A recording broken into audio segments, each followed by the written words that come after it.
भाभी ई हम किसानी के बारे में जाने आई रही है कि खेती कैसे होला। हाँ हाँ दीदी, हमके एगो प्रोजेक्ट मिल गइल बा। खेती किसानी कैसे होखी आसानी, तो हम ओके समझे आयल रही। हमके लगल घर में जीजाजी हुई हैं, पर यहाँ तो शाम मिल गई।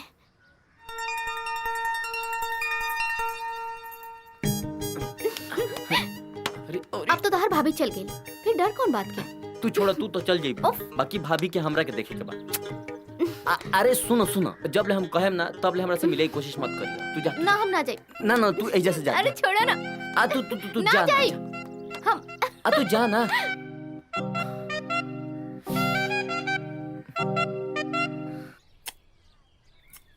का राम, का हाल चल बाहू? अरे चाचा, गोर लगा। अरे खुश रहा, खूब खुश रहा। और का हाल चल बा? ठीक बा चाचा। रहुआ यहाँ हमके खबर भेज देती था, हम आगे। अरे हमरा मालूम रहे कि तू खेते मिलबा काम करत, वही खातिर हम आ गए नी। अरे वो सब तो ठीक बा। अरे तोहार दुलारू श्याम कहाँ बाड़े? श्याम हो ये कहीं भटकत हुई है चाचा। काहे कि उनका खेले खाए के दिन है, जिम्मेदारी आई तो खुद ही समझदार बन जाई। बचवा, तू अपन जिम्मेदारी पूरा निभा रहल बाड़ा। भैया भाभी के गैला के बाद तू बाप के तरह अपन जिम्मेदारी निभा रहल बाड़ा।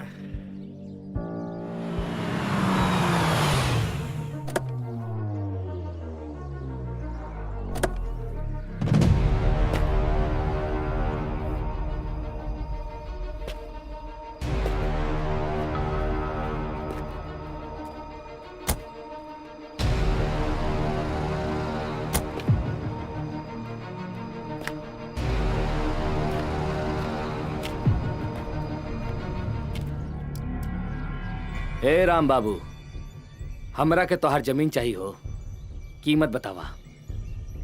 वो जमीन बेशकीमती बा। हमरा हैसियत से भी महंगा बा का? कीमत बतावा।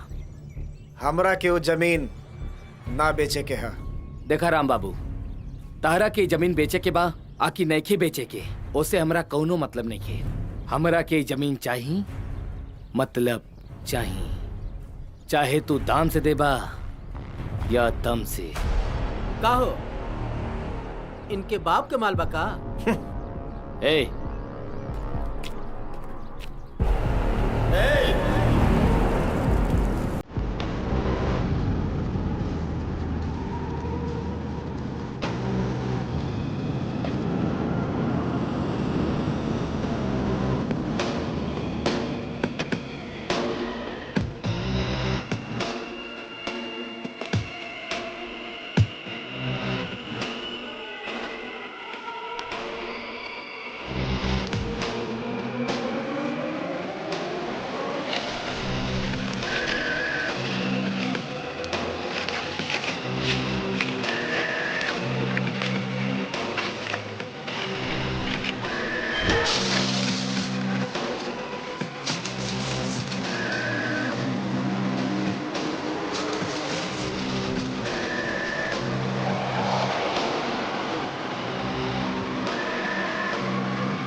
अरे रुक जा।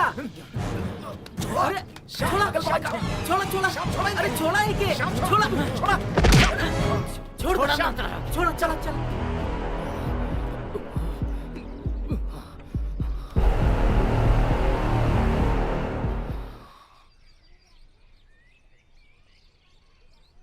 देख बाबू, के तोरा से कहले रहल हा ओ बवाल में कूदे खातिर? अरे हम बात करत रहनी ना, अगर तोरा के कुछ हो जात त जेकर पर राम भैया के हाथ बा ओकर केहू कुछ ना कर सकेला, और जे भी हमारा राम भैया की ओर ताकी ना ओकर आंख निकाल ले। देख हम तोरा के समझा देता नहीं, ई हमारा सामने लड़ाई झगड़ा के बात मत करा, नहीं तो हम तोरा के मारब, कह देता नहीं। हाँ अरे भैया आखिर वो हमनी के जमीन है, आगे वो दोसर के वो हमनी के जमीन कैसे हथिया ली? अरे तोहनी के जमीन के छीन रहल बा।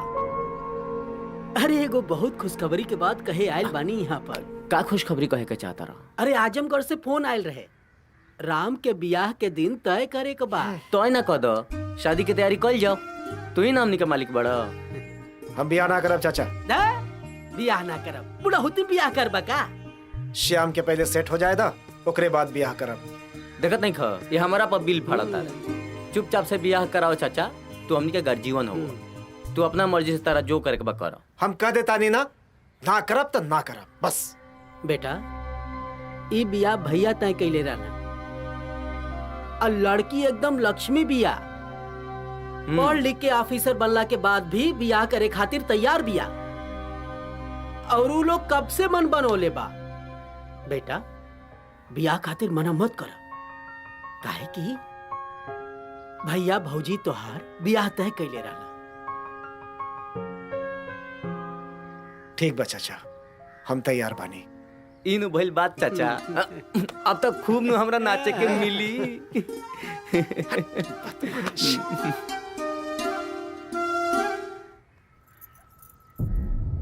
जा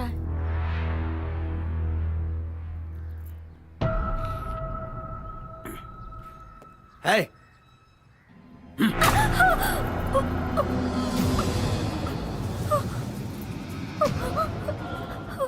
अब पता चलल कितना गरम रहल? जर गेली कारे। नौटंकी बंद कर, जाके गरम करके ले आओ चाय। हाँ हेलो, हाँ अरे कल थाना के काम जरूरी बा शुरू करल। अरे ओकरे खातिर कुछ करे के पड़ी हमके, हम करब।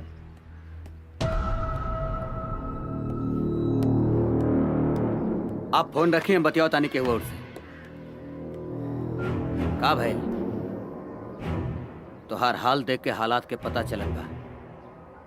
भैया ओकनी के इतना औकात हो गए कि हमने के मना कर दिला सन। बात औकात के ना होला, जवन पूरा गांव में दहशत बाना ओके कायम रखे के बा। ओकरा खातिर जवन बाना अगर 2 कदम पीछे हटे के पड़े तो हमें सोचे के ना चाही। जाना ला काहे? शेर जब शिकार करेला ना त 2 कदम पीछे हटेला, तब ओकर असली शिकार होला। भैया लेकिन फैक्ट्री बनावल तो हमार जिद बा, और वहीजा फैक्ट्री बना के हम रहब। विक्रांत तोहरे जिद ना बा, हमारा जिद बा कि फैक्ट्री वहीं बनी। और अगर ओकरा पूरा करे खातिर केहू के मुआवे के पड़ी ना तो मुआ देव ओकरा के हम। चीयर्स। चीयर्स। गुरु बड़ा कड़क मालबा हो। चखना और चाहत रहे जन ले। अरे चला यही में काम चलावल जाई। गुरु गांव में एक नौटंकी आइल बा। सचो? अरे उपमा नचनिया नंबर 1 गुरु। बाहर डांसर नहीं खे, हीरोइन आयल बिया हाँ भैया। गुरु। हीरोइन? हाँ अरे तुम मार समर से जल्दी चलो, जल्दी चलो। हे मारा। श्याम हाँ हाँ भैया। हाँ ये सब का हो रहल बा? हाँ भैया ई नार उड़ा कल रहनी कि गुस्सा मत करियो, ओकर ही दवाई हो। ई गुडुआ देलस। हाँ हाँ भैया, हिमालय से एक बाबा आइल बाड़े, बड़ा नगद दवाई दिले। एकरा 2 घूंट मरला के बाद एकदम दर्द खत्म। दर्द खत्म? हाँ बहुत महंगा था यार, जा पकड़ा। आयुर्वेदिक हाँ। भैया, यही से मौका था। आयुर्वेदिक है? हाँ है तनी दो गुट हमरा के विदा। ना भैया तारा गुस्सा थोड़ी आइल बा।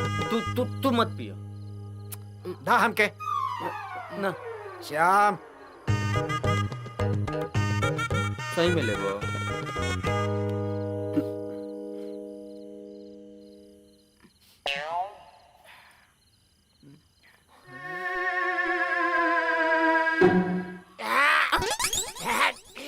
अरे दादा माई रे माई। हाँ कहाँ चल गया? आवेदा अब हम बताइब आयुर्वेदिक दवाई। श्याम बाबू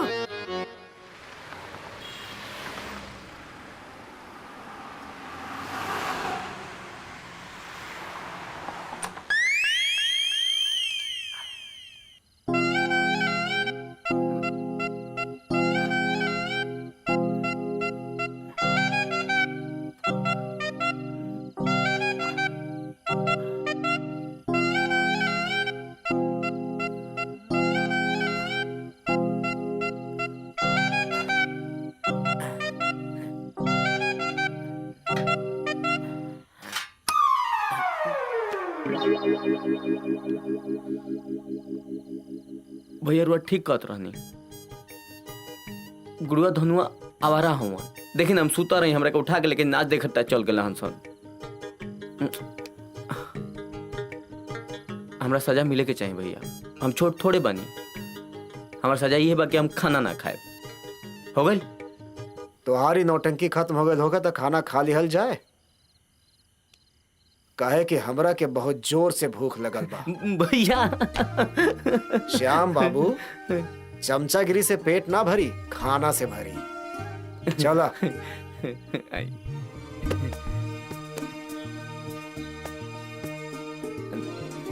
ला हम खियाओ तुम भैया। भैया को बात पूछी। पूछा। तारा के तो हम मना लेनी। भौजी अगर तेज रहली ना मनली तक का होई? तो का होई? वो बड़ तेजी से घर से निकल जाई है। काहे कि तोहरा और हमरा बीच में जे भी आई ना वो हवा हो जाई। भैया बाबूजी बचपन में राउर शादी सेट कर ले रहले। भौजी के कबो देखले बनी कि ना? नरम बारी के गरम। ऐसन बात है कि श्याम बाबू रात हो गई बा ढेर। अब बिहाने हमरा के खेत पर जाए के बा। तो तू खाना खा, सूझ जा। लपन पियो। और रही बात भाभी के मिजाज के, तो बिहाने बतलाए। ठीक है? ठीक बाबू भैया। चला खा ला।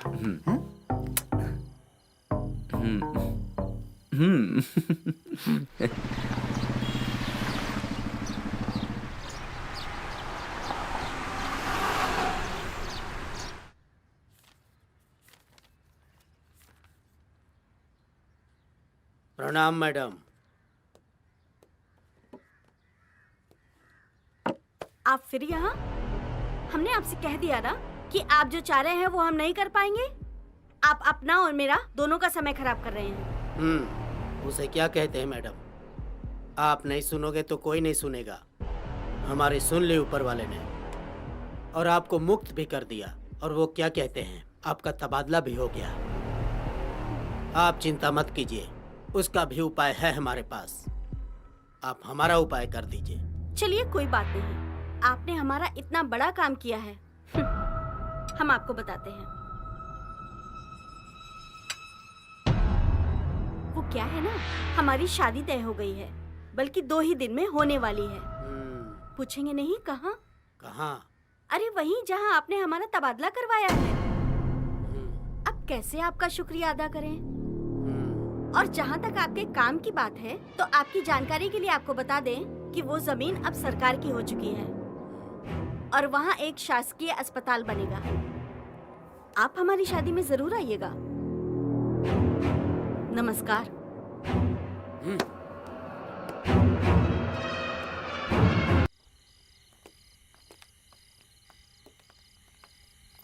अरे का व्यवस्था बारे? अरे गुरु, अरे बताओ ना। हमरा के तो लागत है कि राम भैया के फांस देहले सन। इससे बढ़िया तो हमारा गांव के श्राद्ध में खर्चा होखेला।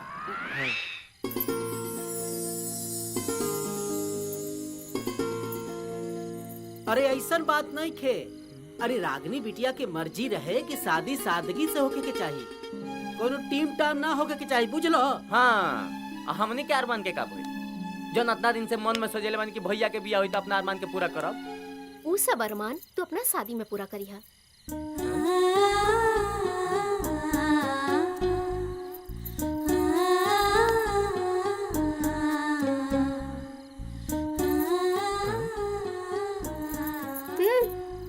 हेलो। हाँ। तू करबो हमरा से शादी? अब तो तहरे से हमारा अरमान पूरा हुई। जा और जाके पोखरी में अपन मुंह धोला। बियाह और वो तोहरा से लिख के तारा के देता नहीं हम कि हमारा जैसे दामाद थोड़ा बाबूजी के नाम मिली। चला दीदी। अरे गुरु, बड़ी बवाल बिया हो। केहू तो सही कहले रहल, भैया के साली बनी तोहार घर वाली। चल अब चल, बनबे न चल। करी।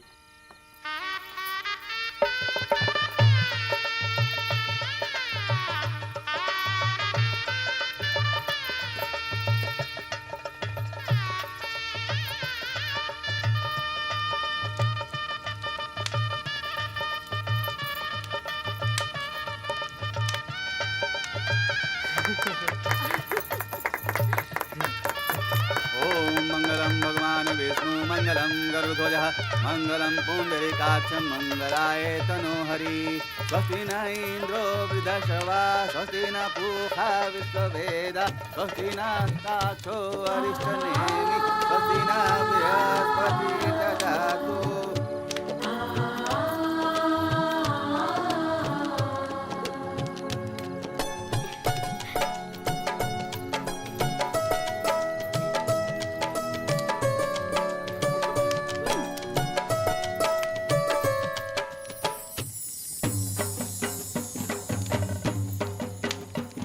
खुश रहा, खुश रहा।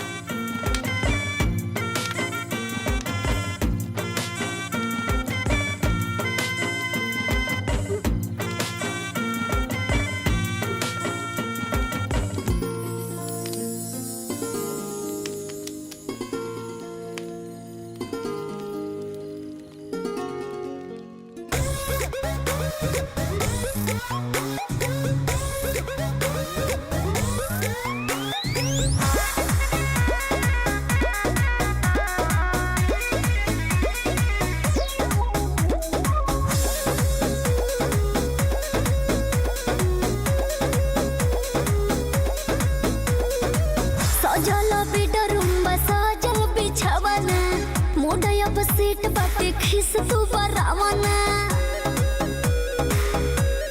ए हो सजल बेडरूम बा सजल बिछावना मोडया सीट बाटे खिस तू बरावना देखो हमारा से दूर तू हटल रहा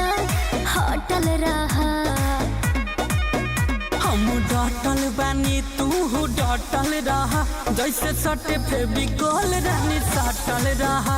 हम डटल बानी तू डटल रहा जैसे सटे फेविकोल रानी सटल रहा।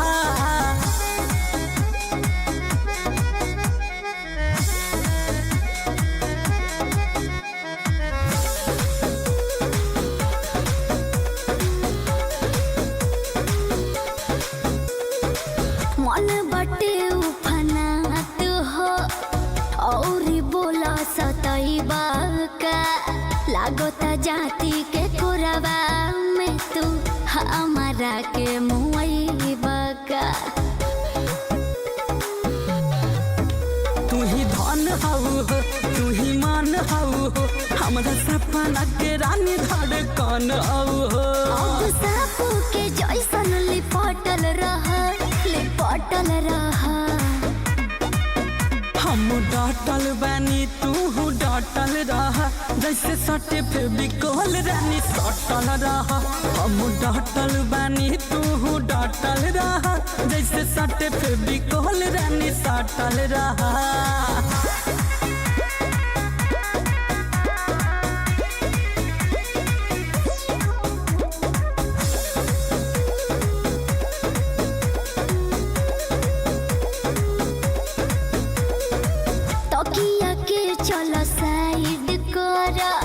धर तनिका धीर हो दर्द से हम मातल पानी देह पर जनी गिरा हो।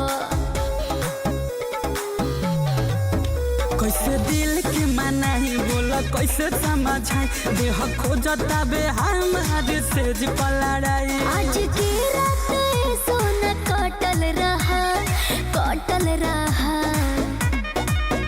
हम डटल बानी तू डटल रहा जैसे सटे फेविकोल रानी सटल रहा। हम डटल बानी तू डटल रहा जैसे सटे फेविकोल रानी सटल रहा।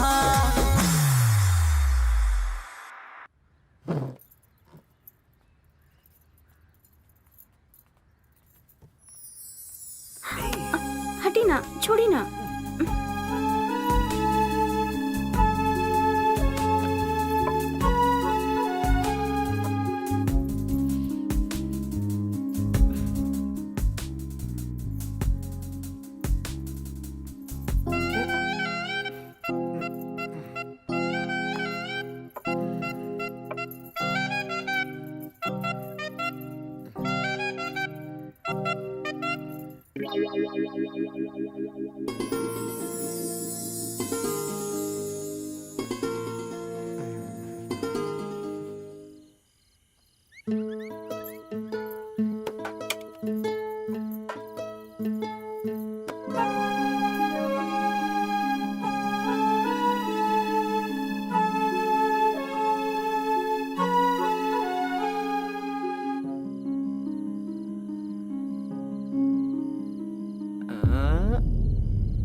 हम खिया तुम भैया।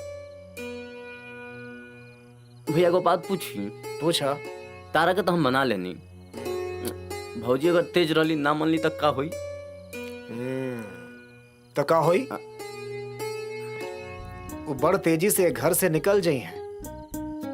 काहे कि तोहरा और हमरा बीच में जे भी आई ना वो हवा हो जाई।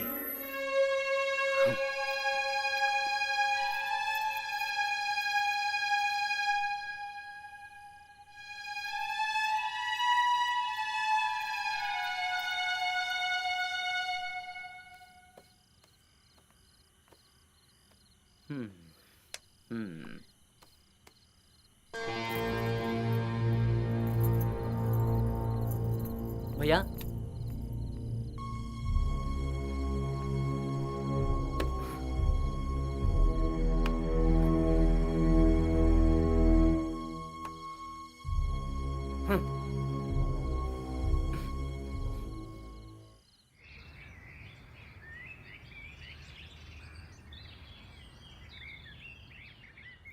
अभी तक सोआ था। ए बबुआ जी उठी ना। कौन है बे? भाभी आज जाके भैया के खेत में खाना दे आवा, बिहाने वो जल्दी चल गई ले। और हाँ ओइजा से जल्दी आई है काहे से कि हमरा के ऑफिस छोड़े के बा। ठीक बा? ऑफिस छोड़े को बैंक के दिमाग खराब कर ले बड़ी। अब जाई नौकर बना के रख दे बड़ी। हाँ, तब सही। बहुत बढ़िया हो। तम्बाकू अरे खाइबो? भाई ई हम का देखता नहीं, हमके तो यकीने नहीं के हो। सही कहला भाई, सही कहला। हम तो सुनले रहनी कि बियाह के बाद पति सुधरेला, ये तो देवरो सुधर गई। बड़ी दम बा भौजी में भाई। मारे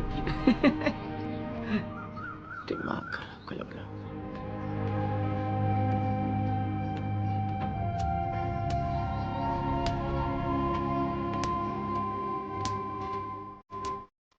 भैया ए भैया भैया भाई खाना के खा लो। आवता नहीं। अरे अरे का हो इतना कहाँ गरमाइल बड़ा? हाँ? ए तू पूछा तारा? 2 दिन से वो आइल बाड़ी, आज हमार मालिक हो गइल बाड़ी ऊ। अच्छा तो हमरा खातिर खाना ले आइल, तोरा खातिर बड़ काम हो गइल। भैया जन तू का बा हम करब, और लोग सोची कि हुकूमत हमरा पर चलाई तो हमरा से ना होई। ऊ के? वे तार महारानी। श्याम, ऊ तोहार भौजी ही है, तोहरे भाई के मेहरारू। तू जानता रहा गाँव में का भइल ह? जब लेके निकलनी है तो सब लड़का हमार दोस्त मजाक उड़ाए लगले हसन। हंसला, ठीक कहल बा कि बियाह होते आदमी बदल जाला। अच्छा। तू भैया बदल गइल बड़ा। अच्छा। अब खा लिया तो ये फोन कर दिया कि आके टिफिन ले जो। ये हमरा कामे रह जगह बता लों के जी में। ए श्याम, पागला। आ बिचवाइले बड़ी।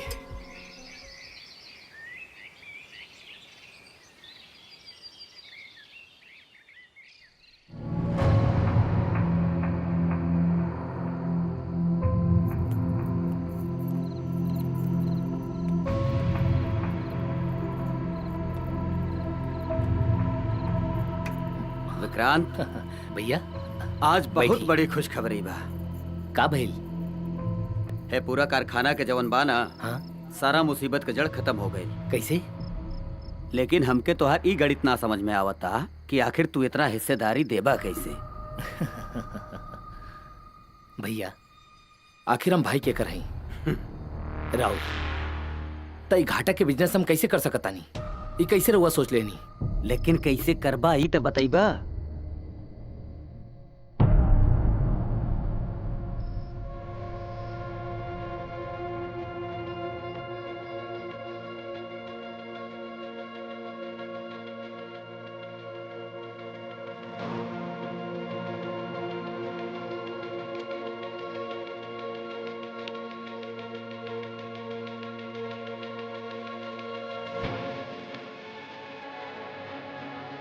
हाँ, लेकिन ये फैक्ट्री अपन गांव में लगा था और ये फैक्ट्री चलावे के खातिर मजदूरन के जरूरत पड़ी और गांव के लोग एमे मजदूरी करी हैं और उस सब मजदूरन के मजदूरी ही उनकर हिस्सेदारी हुई। यस। रवा लोग जौन करत बानी ना, ठीक करत बानी, मगर गांव वालन से झूठ ना। चुप कर। हमने के यहाँ जवन होला ना, औरत जवन होले ना, घर के साथ सज्जा के समान होले, ओकरे अलावा कुछो ना। चल भाग यहाँ से।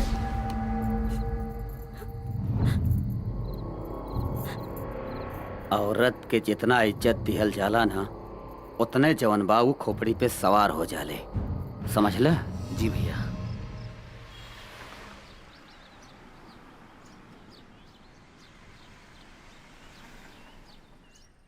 ठीक। प्रणाम प्रणाम मैडम।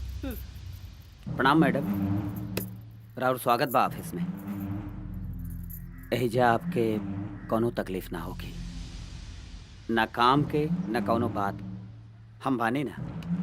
धन्यवाद राउर, लेकिन कोनो काम से हम ना भागे नहीं और ना ही कोनो बात से डरे नहीं। अरे आप गलत मैडम समझ गई नहीं। हमरे काहे के मतलब ही ना रहल। मतलब तो हम कुछ ना निकाल रहा बानी। बस एक बात के ध्यान रहे, हमरा आवे से पहले एजा का होता, कौन बात होत रहे, हमरा ओकरा से कोनो मतलब नहीं खे। आज से जो होई वो कायदे में होई।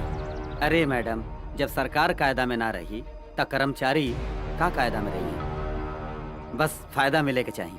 फायदा की बात छोड़ा और आज से कायदा शुरू। काम और नियम में हम कोनो कतौनी ना करेनी और ना पसंद करेनी। उम्मीद बा कि आपके हमार बात समझ में आ गई होगी। और ये एगो बात,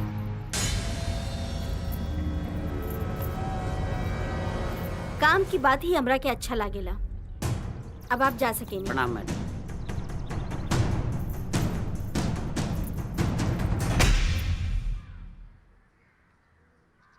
भैया बोला। कोनो भी कीमत पे ये फैक्ट्री हाथ से ना जाए के चाहिए। बिल्कुल ना जाए, एकदम अपन काबू में रही। ठीक बा भैया।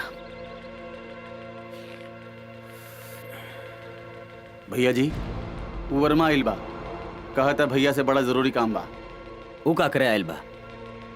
विक्रांत, ओकर जी। पैसा तो पूरा दिया गया रहे ना? हाँ भैया, ओकरा औकात से ज्यादा पैसा देकर आयल बनी हम। अच्छा एक काम कर, बुलाओ ओकरा के अंदर।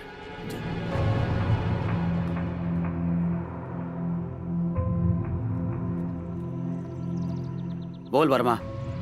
भैया जी, ए जे बहुत गड़बड़ हो गइल बा। ए जे नया एगो ब्लॉक अधिकारी आयल बिया। तो तोर कमाई की कुर्सी डोल गई बका तोरा का हिस्सा दे के पड़ी।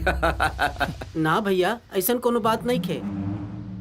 वो बहुत तेज और ईमानदार बिया। अगर ओकरा हाथे फाइल लागी तो वो अटका दी। हे वर्मा, अगर हमार फाइल अटक गई ना तो तोर सांस अटका दे, समझ ले। ए विक्रांत, बैठ जा, शांत हो जा।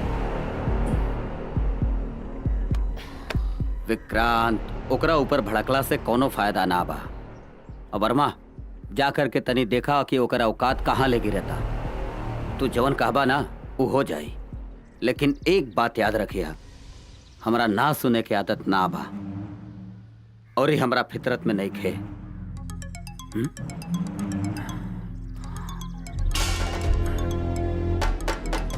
अब हम आवता नहीं। जी भैया।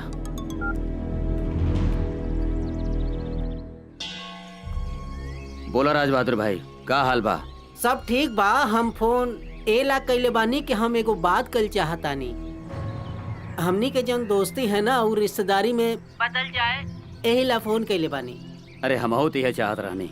बताई कब लड़की देखे आवे के बा? भाई एजा मामला उल्टा बा, यही खातिर तो रउआ के फोन कैले बानी। बात ई बा, हमार बहन जो बाड़ी ना आजाद ख्याल के बाड़ी, थोड़ा ऐसे खुदा वो तुम्हारे भाई के देखे आवताड़ी। ई बात के ध्यान रखिया और विक्रांत से भी बोल दिया। बाकी कारखाना के तोहफा जो बा ना वो शादी में मिल जाए। आप चिंता मत करी, ओकर हम पूरा ख्याल रखब। चल अब फोन रखा तानी।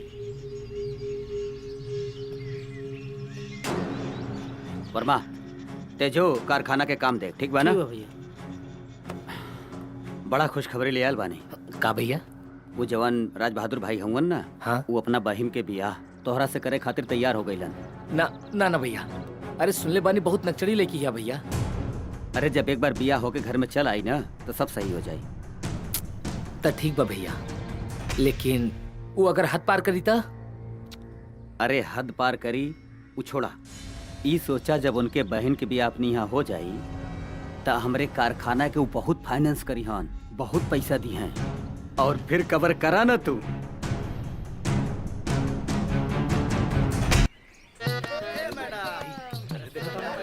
अरे बहुत बढ़िया, क्या बात बा।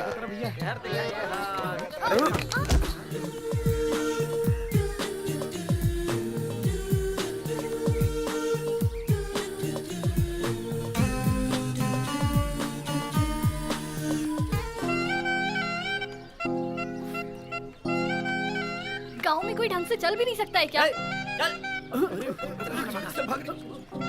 कहो मैडम, ऐसा कपड़ा पहन के चलबू तो लोग पीछे लगबे करी। स्टूपिड। कहाँ से आ जाते?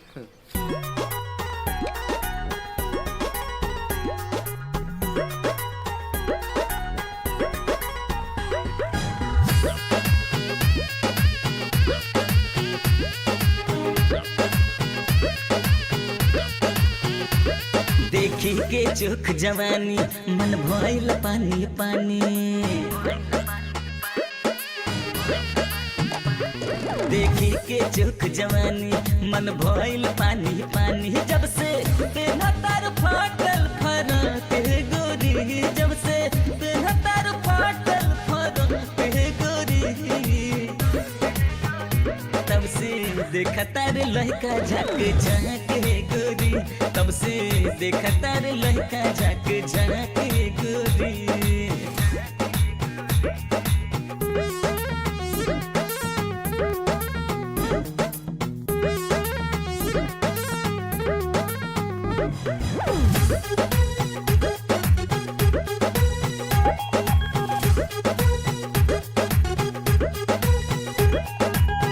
ई कवन शौक ये दादा, ई कैसन है पैसा के दिलवा किन के हो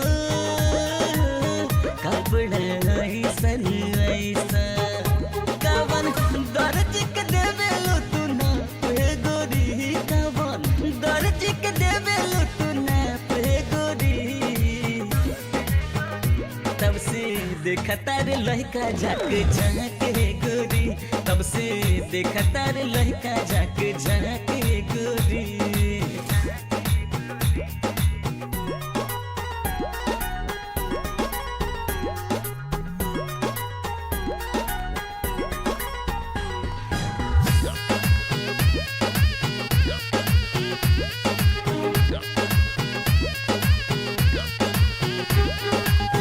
गजब तुलीला देखा के हिला कैल सबके करकटो, दिल के हरियार के तबा में चले लगे छुक छुक टरकटो।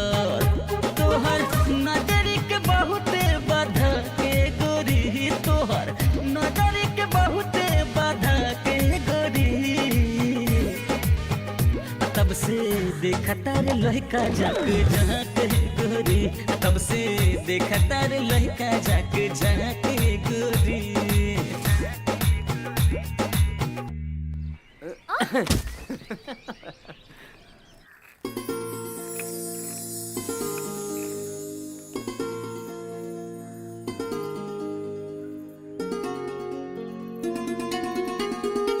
आई डोंट लाइक दिस। ये सब नॉनसेंस थिंग मुझे नहीं पसंद।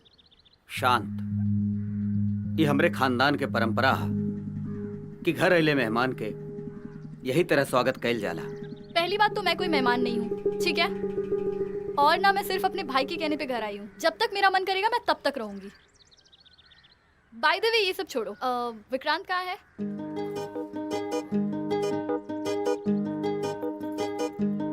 ओफ, very nice, good looking, he is so handsome. बाकी सब धीरे धीरे। बाय द वे आप मुझे मेरा रूम दिखाएंगी? जी चलें।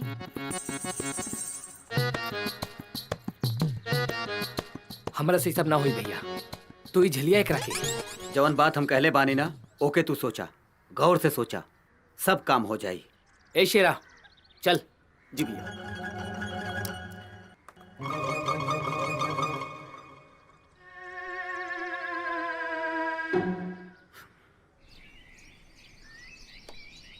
अरे का हो गुरु, ई तो भैया के बियाह का भइल मर्दे, तू तो बेरोजगार हो गइल। ई बतावो यहाँ बैठ के कौन तीर मारा तारा? हैं? धनुआ कहाँ गइल है? हमसे बता के गइल बा का कि हम कहाँ जाता? अरे अरे गुरु, तो फिर काहे पूछा था? कहीं गइल हुई? अच्छा सॉरी सॉरी। सॉरी अपना जेबिया में डाल ले। ई देख फोन आ गई। क्या है? धनुआ के। हेलो, अरे का रे बेटा, कहाँ बाड़े? कहाँ? अरे कहाँ? रुक रुक रुक, ले गुरु से बतियाऊ तू। ला गुरु। बोल धनुआ। का? तू थाम कर रखिए, ओई जी हम आवते बनियो। चल रे। कहाँ? आ चल ना। अरे चल चल चल चल चल आ गुरु चल। भैया एगो कोल्ड ड्रिंक दा। अच्छा। अरे पिंकी, तू यहाँ? तू हमके भूल गइलू? हाँ अरे ना, ऐसा कोनो बात नहीं की। ऐसा नहीं बात बा। ओए भाई, आपके के बगल में लड़की देखा ना, कितना सुंदर लागत है। बहुत बढ़िया है ना? लागत है कि करके सेट करे के पड़ी। हाँ कुछ करे के पड़ी। रुका बतावा तानी पिंकी रानी तोहरा के। ए भाई तनी कलम कागज दिया। अरे आज हम आई थी, लेकिन तो यहीं पे डाल गेलू। जल्दी करो। अच्छा अगर ऐसा बात बा तो ठीक बा, बाजार से जल्दी जल्दी सामान खरीद के घरे चलल जाए, ओइजा बैठ के बहुत सारा बात करेंगे। हाँ। ए, हाँ कब भैया का बड़ी का।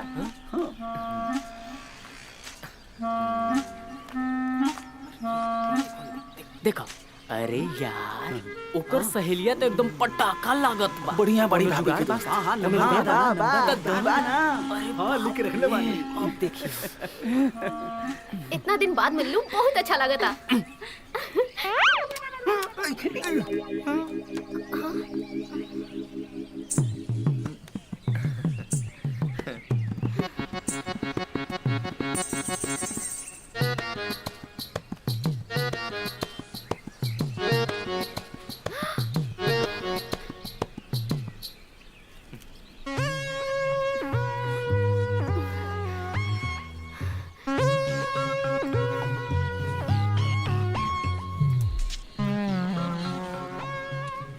इतना चीप निकल बा हमके पता ना रहल। हम तो के का समझ ले रही और तू का निकल रहा। आकि अब हम का करें तारा के? कुछ कहनी है तारा के? का कहनी है? ईला और पढ़ला का कहनी है? गजब बा। हद बा, अब ऐसन का कर देनी हम एकरा के? गुरु का भइल? का कहतिया उ? कुछ लेना ना देना बिन काम के बिल फाड़ के गइलिया हमरा पर। अरे बाप रे गुरु, सब करामात एकर बा। एकर बिल तोहरा ऊपर फाड़ दे। जब ई बात बा तो चलो सुन। चलो गुरु।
सब काम देख लिया ठीक से, जो हम कली वो बतिया ध्यान रखिए। हाँ ठीक बा भैया। और राती में कोनो गड़बड़ी ना होखे। हाँ? ना ना ना भैया। हाँ? बाकी कहीं कुछ हो तो पूछ के रख दे, देख लिया।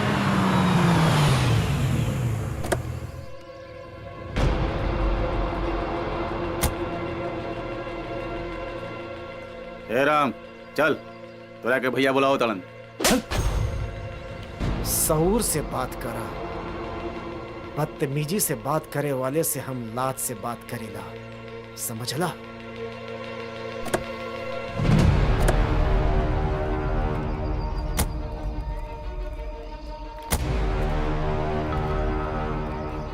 ए राम बाबू, गुस्सा शरीर के नुकसान पहुंचावेला हो।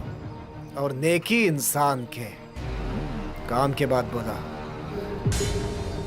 काम की बात ई बा कि जौन तोहार जमीन बा ना, ओकरा आस पास के सारा जमीन हम ले रहल बानी, और तोहार जमीन भी। अगर तू चाहबा ता मुंह मांगा दाम दे, जितना पैसा कहबा। कहा विक्रांत बाबू, हम रेडियो स्टेशन नहीं खी कि बदल्ला से बदल जाए।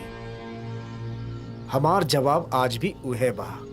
अरे तू काहे अपन टाइम और एनर्जी दोनों खराब कर रहल बाड़ा? हाँ, तो ठीक बा, तू अपना जमीन पे जाए के रास्ता खुद इंतजाम कर लिया।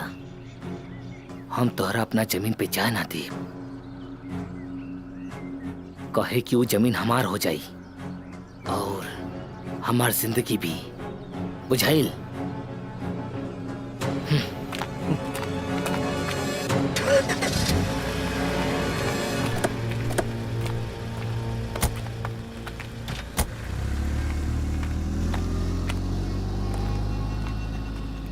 चला हुआ इनकरा के छोड़ा, इनकरा से तो हम बाद में बात करेंगे। भैया बाहू, हम अंदर आ सके नहीं? अरे काका, खूब खुश रहा, खुश रहा। अब रउआ ही हमसे पूछा, बाप का वो बेटी से पूछेला। बैठी।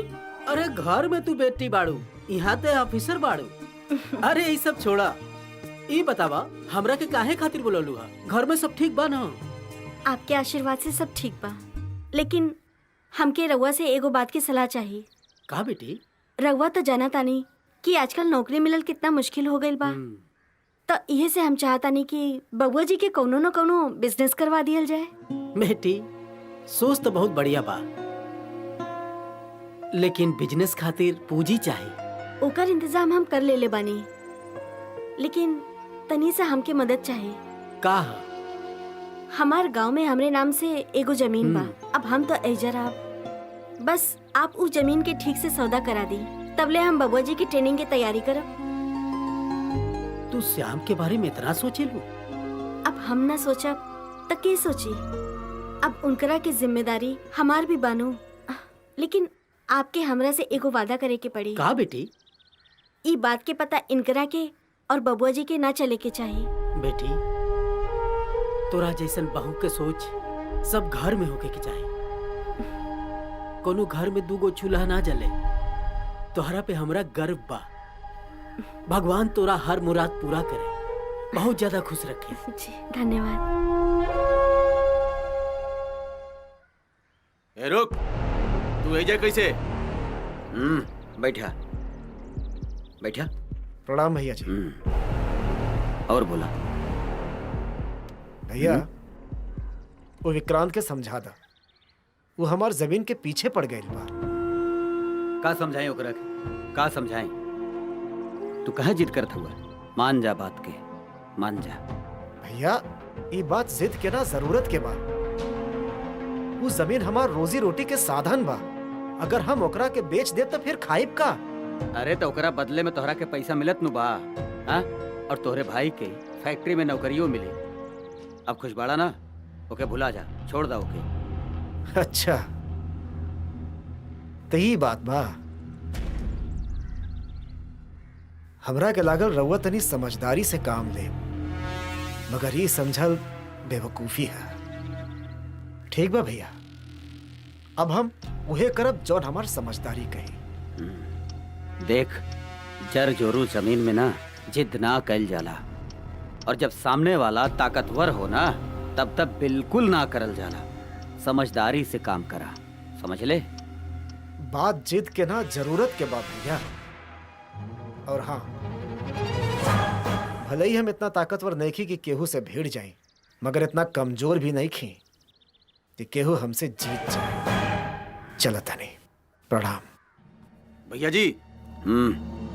जाए देख रखे, जोश में होश खो दे ले बा, और होश तो बहुत जरूरी बा।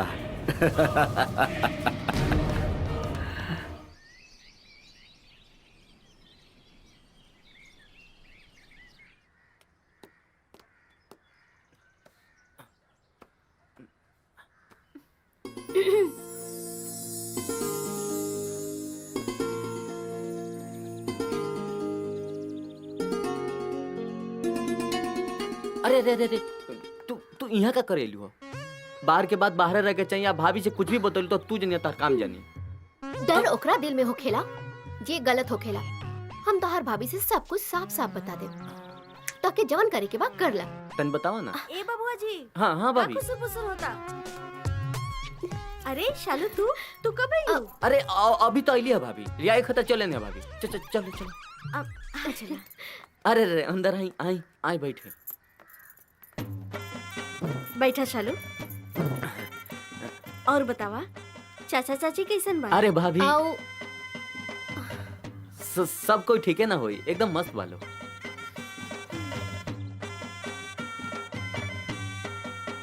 अब पूछनी है तो सोचनी है कि आपसे हम बता दें।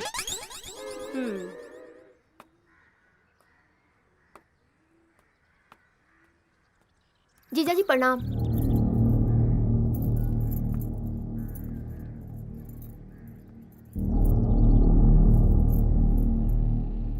का भइल जी? रउआ इतना परेशान काहे बानी? केहू से झगड़ा भइल का? कुछ ना। विक्रांत कहा था कि आसपास के जमीन के खरीद के खेत में जाए के रास्ता बंद कर दी। यही से हम अपन जमीन ओकरा के बेच दी। और काहे बेच दी हम अपन जमीन? अरे कोनो जबरदस्ती बा का? अगर वो हमरा जमीन के ऊपर आंख भी उठा के देखे ना तो ओकर आंख निकाल लेम। और रहल बात देखा तनी हमरा जमीन के कैसे रास्ता रोकता। तू ऐसा कुछ भी न करबा बबुआ जी। ओकरा खातिर कायदा कानून होला, नियम होला। और ऐसे कैसे वो जमीन खरीद ली? अरे भाभी कायदा कानून ओकरा खातिर बनावल बा जे समझदार होला। और जे समझदार ना हो ओकरा खातिर कायदा कानून ना हो। औलाद के देवता बात से ना सुनी लाते से सुनी। लेकिन कुछ करे की जरूरत नहीं खे। हम कुल देख ले। और तू चुपचाप खड़ा रहा। हाँ तू तो चाहते बार कि चूड़ी पहन के हम बैठ जाए घर में। और हल बड़ा तू अफसर हो तेरा नौकर चाकर के दरकार बा। मगर कान खोल के सुन ल तू हमरा बीच में अगर कोई बोली ना तो हमसे बाउर क्यों ना हो। श्याम ये कैसन बात करता रहा? अपन बड़न से ऐसे बात कइल जाला? चुप रहा तू। इनका संग रहा के तू इनके आवाज में लगला बोले। मर्दानगी दिखावा इनका आंचल से बाहर निकलो। चल के दिखा दियो जा कि तूने भाई में ताकत कितना बा। तू कुछ ज्यादा बोल रहा बड़ा बबुआ जी। हमार सोच तोरा प्रति इतना ऊंचा नहीं खे। और हमार नहीं तो कम से कम इनकर इज्जत की तो ख्याल रखा। इनकरा से अच्छे से बात करा। तू हमरा बीच में मत बोला। हाँ ये हमारे बड़ भाई हुए। आज जैसे मन वैसे बात करम हम इनकरा से। चुप।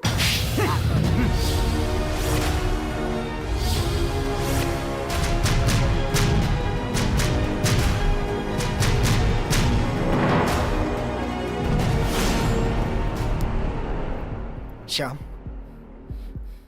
ए श्याम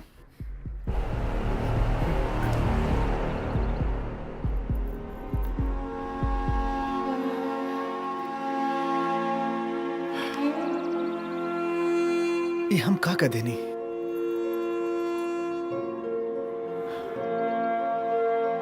अपन भाई श्याम के मार देनी। अपन बच्चा बापू हम श्याम के मार देनी।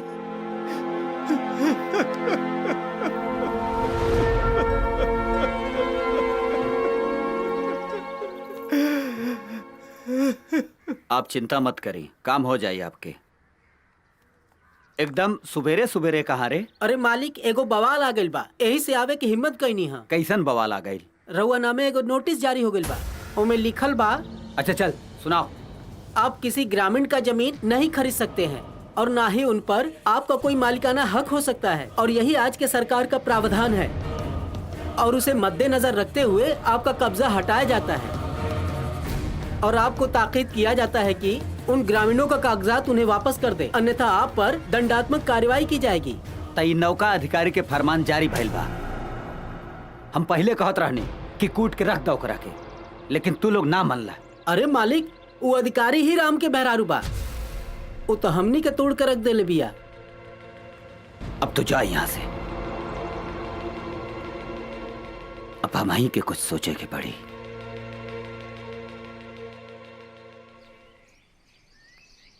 बेटा चाचा प्रणाम। अरे खुश रहा बैठा। कौन हर गुस्सा बा कि घर छोड़ के आ गई ला? भाई बाप के बराबर होला। अरे गुस्सा में एक थप्पड़ मारिए देलस तका तू घर छोड़ दे बा? चलो घरे चलो चलो। ना चाचा, वो घर में हम ना चाहिए। हमारे घर में इज्जत नहीं की। भाभी आज तक हमरा के नलायक हवारा समझे आ सब भैया वही जे देखत रहले, बाकी ओकरा कुछ ना बोले ले। ई बात बा बेटा, कौनों के बारे में राय कायम करे से पहले ओकरा समझना बहुत जरूरी बा। और राम तारा के बहुत प्यार करलन, ताहर कमी बेसी सब जानलन। और रहल सवाल रागनी के, बहुरानी तोहरा खूब समझेली, एक खातिर बराबर तोहरा बारे में सोचेलन कि तू कैसे अपना पैर पे खड़ा हो जाइबा, कैसे तोहर कोनो काम धंधा होई। यही खातिर वो अपना गांव के जमीन बेच के पैसा के इंतजाम कई के तोहरा धंधा खातिर हमरा से बात कैले रहना सन। ई जमीनिया जाके चाचा बेच दिह।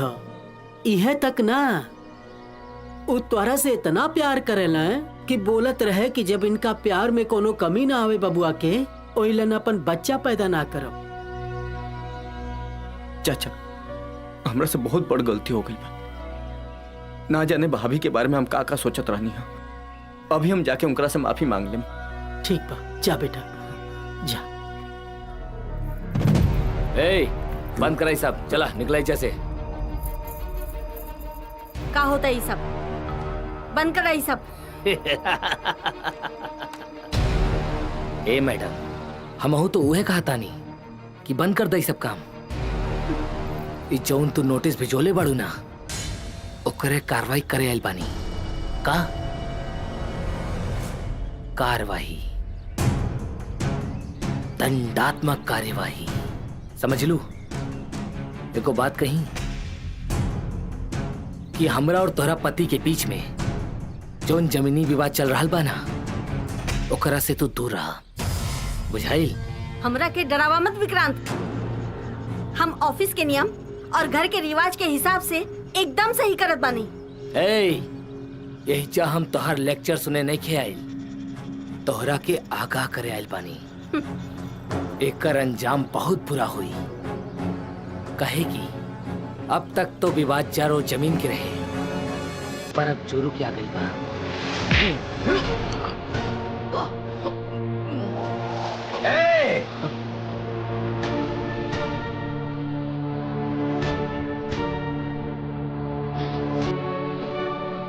गंदा शब्द बोले से पहले एक बार सोच लेवे के चाहिए कि हमारी भाभी ना, ये हमार माँ है।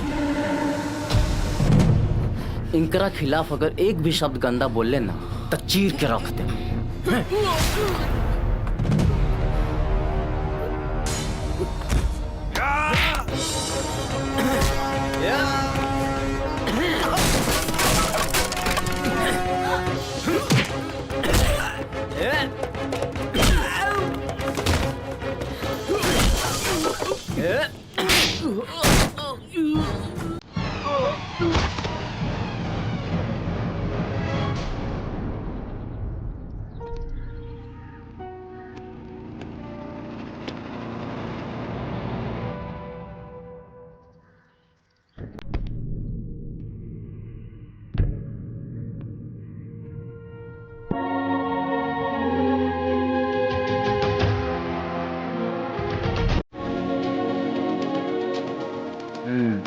याद रखें।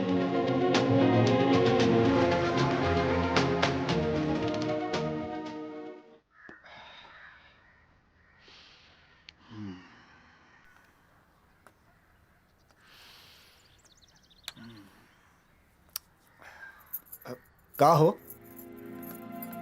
के कहले रहला तोहरा के विवाद में कूदे खातिर?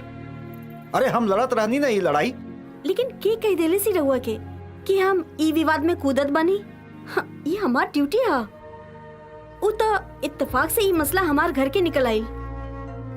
देखी केहू और के घर के मामला रहत तब वो हम ऐसा नहीं करती। लेकिन रागनी वो लोग ठीक आदमी नहीं खे। तोहरा के देखा खाली काम करे के बा। हाँ देखी हमरा के कुछ ना हुई। हमरा के बस शाम की चिंता बा। आप तो जाना तानी कि ओकर गुस्सा कितना तेज बा। शाम कहाँ बाड़न? जी शाम शाम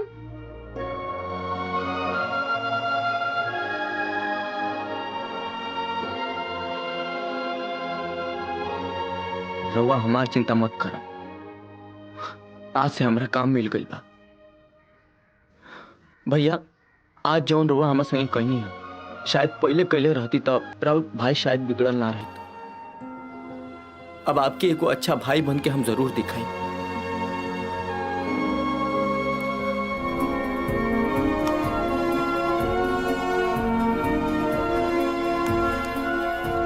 चुप हो जा बाबू। अरे जल्दी जल्दी लगावा हो। चल चलो चढ़ाओ बढ़िया से करा। अरे खाली जाता मत लगावा। हां तेरा छोड़ छोड़ उठाओ जल्दी कर जल्दी। अरे जल्दी बुझवा हो गया डाला यार। ओके उठा लियो। अरे मुर्रवा तोड़ के लावे। धरो धरो धरो। अरे का करता ला? दे जल्दी दे। बुझवा है यहाँ रखा हो ना। श्याम अरे हाली हाली काम करो मर दे। पूरा तोड़ के रखा। श्याम बात काहे करता? हमार बात सुना। का भाई? हां ले। अरे हम तोरा से मिले आइल बानी, हमके तोरा से प्यार हो गइल बा। का? हाँ हमरा से मिले आइल बड़ू? हमरा से प्यार करके तारा के काम मिली? हम तो बस ऐसे ही खेत में काम करें। हमरा के सब मालूम बा कि तू कैसन इंसान हवा। कसम से तोरा से बहुत प्यार करेनी और तोरा बिना रह ना पाई।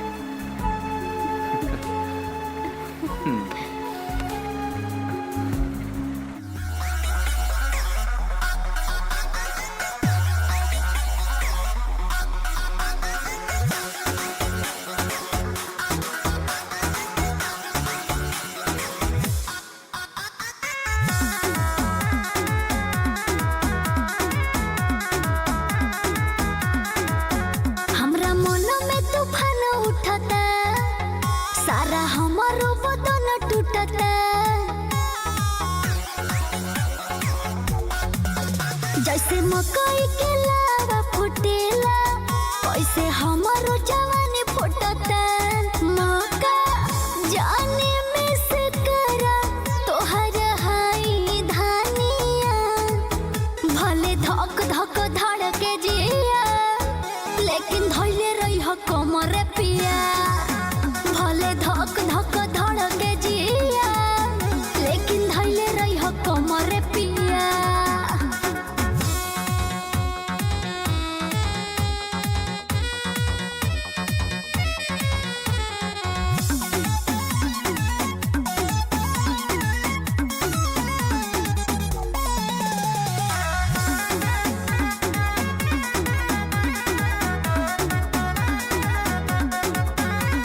लाली उठा लाली हम लगवाले बानी, सट जा तू आई के पजरवा हो। करता यो पील दिल के तना बताई, कहता वे आँखी के कजरवा हो। नया भइल शादी नया बानी कनिया, भले धक धक धड़के जिया, लेकिन धैले रही हो कमर पिया। भले धक धक धड़के जिया, लेकिन धैले रही हो कमर पिया।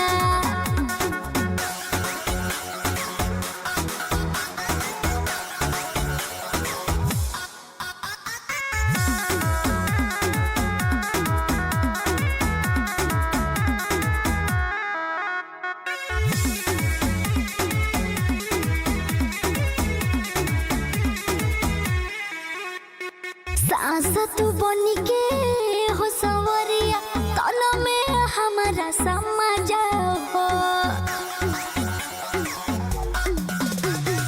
उठता तूफान तू तो रोदिया लो जान, धइला हमारा के पाजा हो। धीरे धीरे बढ़ता बे हमार परेशानिया, भले धक धक धड़के जिया, लेकिन धैले रही हो कमर पिया। भले धक धक धड़के जिया, लेकिन धैले रही हो कमर पिया।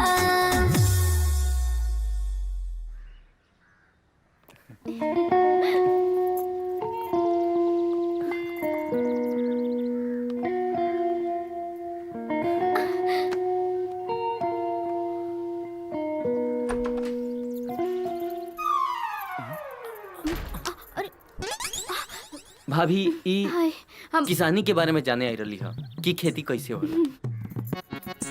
हाँ दीदी, हमके एगो प्रोजेक्ट मिल गइल बा। खेती किसानी कैसे होखी आसानी, तो हम ओके समझे आयल रही। हमके लगल घर में जीजाजी हुई हैं, पर यहाँ तो शाम मिल गई ले।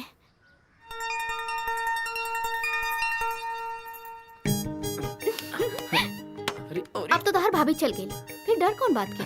तू छोड़ा, तू तो चल जाइबी, बाकी भाभी के हमरा के देखे के बा। अरे सुनो सुनो, जब ले हम कहेम ना तब ले हमरा से मिले की कोशिश मत करियो। तू जा। ना हम ना जाई। ना ना तू एजा से जा। अरे छोड़ो ना। आ तू ना जा। जाई। हम तू जा ना।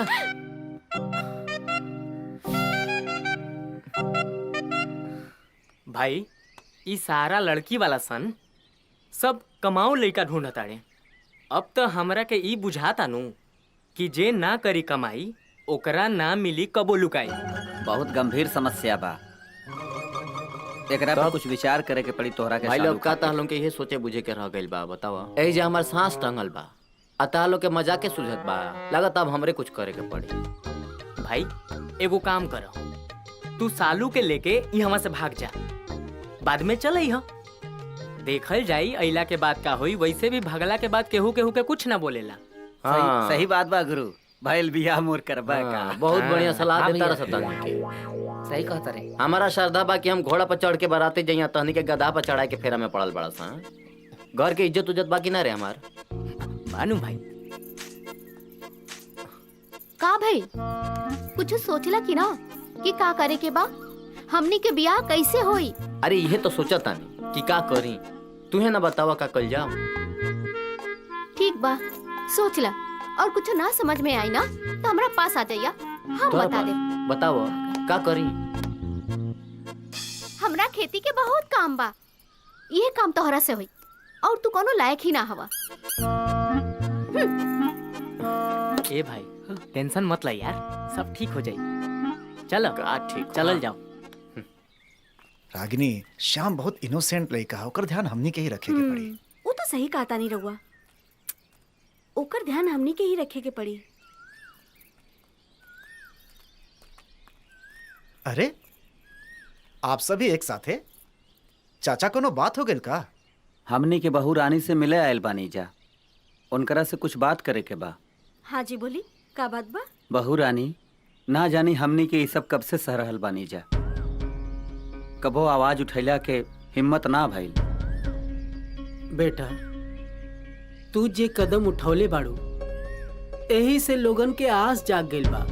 अब तुहे ए लोग के नैया पार लगा सकेलो। चाचा घुमा के मत बोली, सीधे बोली ना का बात भइल। अरे बात ई बा कि जौन जमीन के नोटिस कालिका सिंह के देहले रहे बहुरानी, कुल जमीन एक गांव वाला के जेबा गिरवी बा, और ई लोग सूद सधावत सधावत एक पुस्त चल गए और दूसर पुस्त भी जा रहल बा। ना जाने ई लोगन के कब तक सधावे के पड़ी सूद, ए लोग के उकरीम ना मिल सकेले। तो चाचा ओमे ई का कर सकेली?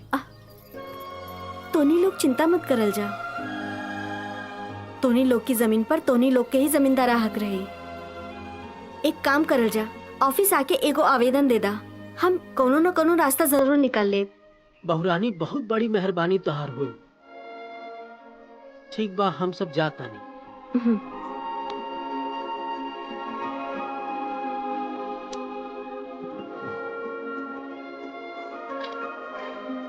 कहा मलकाइन, तू भी सोचत हुई बुना कि कहाँ फंस गई है जंजाल में? हाँ सोचत तो रहनी, हाँ काहे से कि ई जंजाल का कम रही। अच्छा हम जंजाल बनिया बात नहीं बात कर।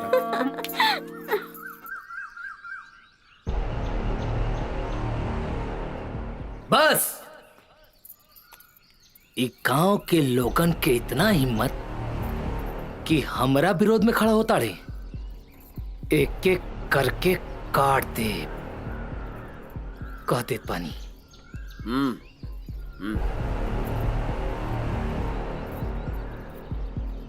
लेकिन जमीन तो गांव वालों की है ना, और हम ऐसे किसी का हक कैसे छीन सकते हैं? ये तो जबरदस्ती हुई।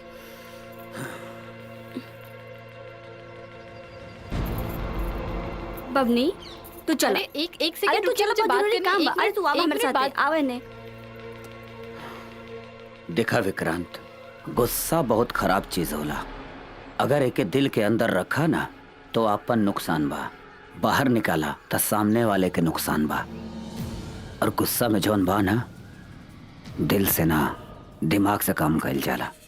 और एक बात ध्यान से सुन ला, और अगर दुश्मन के मारे के बा ना तो सबसे पहले जवन बा ना होकर हथियार काटल जाला। जी भैया। शेरा, आज गांव में जश्न के इंतजाम करा और पूरा गांव जवार के भी बुलावा और शराब और सबाब के भरपूर इंतजाम होके के चाहिए। जी भैया। बुझाइल? ठीक बा भैया जी। ठीक बा। भैया की जय हो। भैया की जय हो। भैया की जय हो। भैया की जय हो। शांत रही आप लोग, शांत रही। हमरा के जवन बा ना, प्रणाम के नइखे, आशीर्वाद के जरूरत बा। और हमेशा हम लोग आपके साथ रहल बानी, हर दुख सुख में खड़ा रहल बानी। अब आपके जवन बा ना, हमरा साथे खड़ा होके के पड़ी। और आप लोगन के बहुत बड़ा खुशखबरी देता नहीं कि आपके सारा कर्जा हम माफ कर देता नहीं। ये तो बहुत बढ़िया बात। यह तक नहीं, एक खुशखबरी और बा। वो बा कि जिंदगी भर रोजी रोटी के हम व्यवस्था करता नहीं। वाह वाह, क्या बात भैया जी, बात कुछ और बा। खेती गृहस्थी में तो आप कुछ रहना गइल बा। कबो फसल नुकसान हो जाला तो कबो मौसम के मार झेले के पड़ेला। यही नाते ई हमार भाई विक्रांत ई गांव में जवन बा एगो कारखाना लगावल चाहता। ओकरा खातिर हमरा के जवन बा आप लोगन के जमीन के जरूरत बा। और जमीन के बदले में आप लोगन के हम रोजगार देब, और रोजगार के साथ साथ हम आप लोगन के मुनाफा देब, साझेदारी देब। बस आप लोग जवन बा अपन जमीन हमरा के दान कर दी। दान में और जमीन बैक मार देना है, मालिक तो हमनी के बनल जाई। ठीक बात, अब इनकरा के जमीन दे दी जाए। और ए समय जवन कार्यक्रम चलता ओमे मस्ती करी। शेरा जी भैया। तने ये लोग के पूरा देखा ख्याल रखा, हर तरह से कोनो कमी ना होके ई लोगन के। जी ठीक बा भैया जी।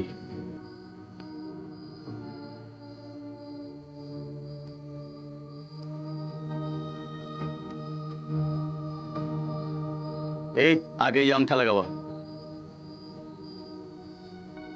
लगाओ। आज तो बढ़िया पार्टी हुई। आओ जी।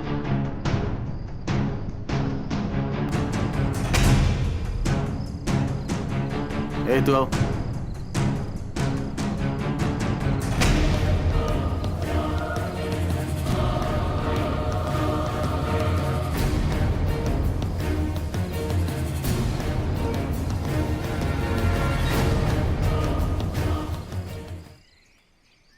श्याम, अरे सालू तू। हमरा के तोहरा से एगो बात करे के बा। अरे बोला, का भाई? बात ई बा कि हमनी दोनों के एक दूसरा के ताकत बने के चाही, कमजोरी ना। अरे पागल, तारा से के कह देला कि तू हमार कमजोरी हो?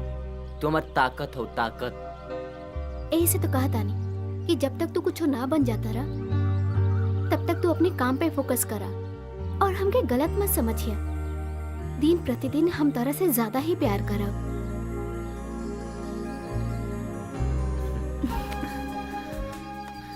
हमरा उम्मीद रहे।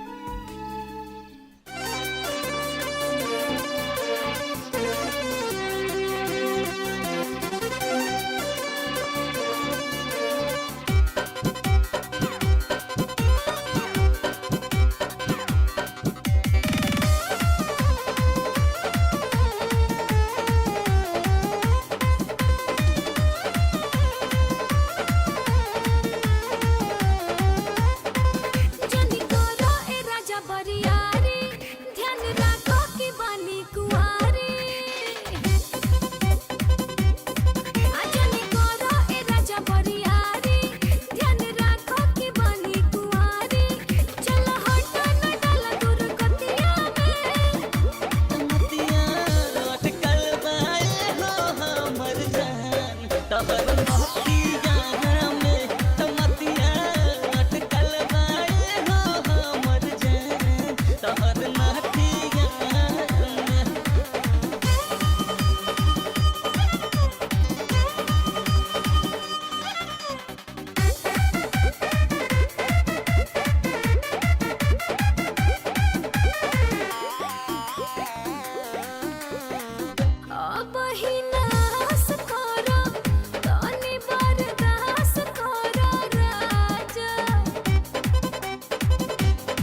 तहर मोतिया में तमतिया अटकल बाए गो हमर जान तहर मोतिया में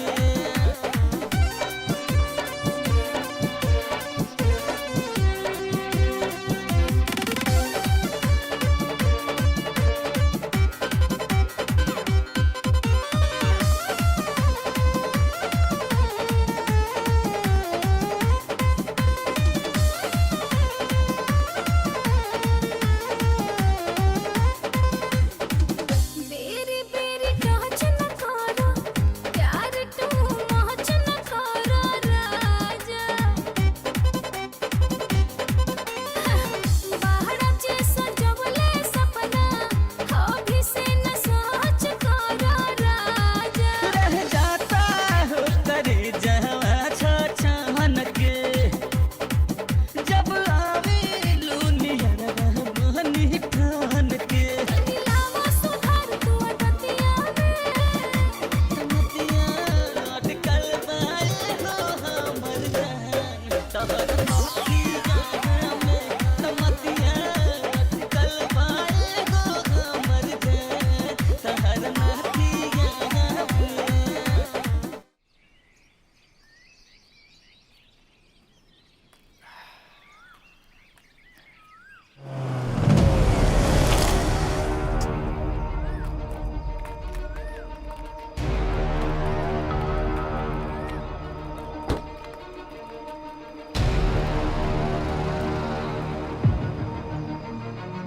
ई कवन तरीका हमार खेत में जाए के रास्ता रोके के? अभी कुल जमीन विक्रांत भैया के हो गइल बा। तू अपना खेत में जाए के कोनो दूसरा रास्ता देख ला। अरे चारों तरफ तो तू लोग खड़ा बड़ा, कोनो दूसरा रास्ता कैसे देख ली? अभी सब हमनी के नहीं है पता, हमनी के बस ही मालूम बा तू एजे से ना जा सकेला। अच्छा तो हमहू देखा थे।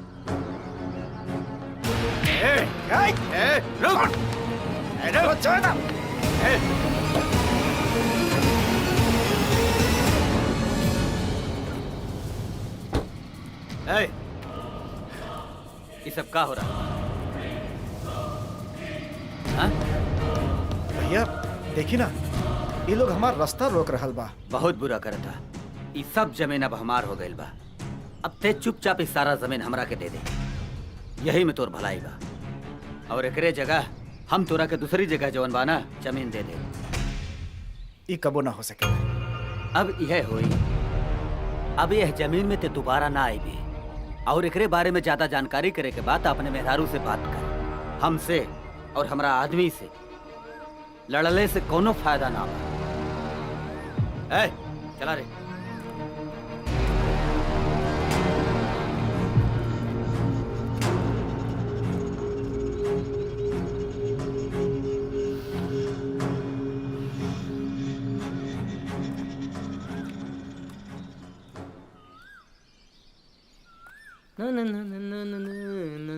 ए बबुआ जी, हाँ भाभी। कहाँ जाता नहीं?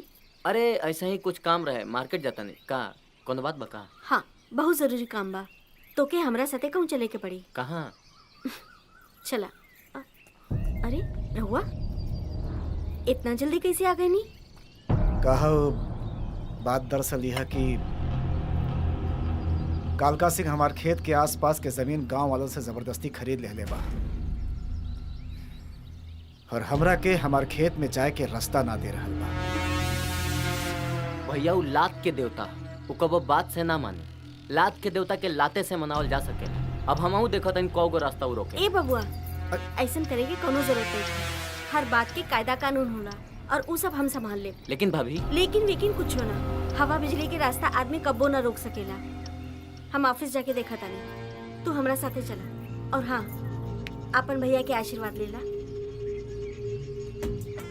खुश रहा बाबू, और अपना भैया से बड़ा बनिया। अरे लेकिन भैया जाए के कहाँ बा? हमार बात सुन, हम और तोहार भाभी तोरा खातिर एगो बिजनेस सोच दे बानी, वही के ट्रेनिंग बा। और सुना ए श्याम बाबू, अपन दिमाग से फालतू बात निकाल के ट्रेनिंग पर ध्यान दिहा। हाँ चल जा।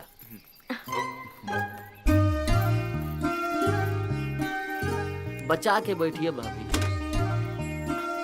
वाह रे तहर गाड़ी बा। चला तनी। चलता भैया। हाँ बाबू।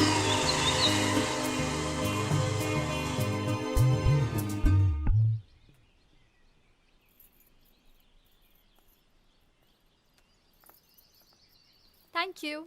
ठीक बा।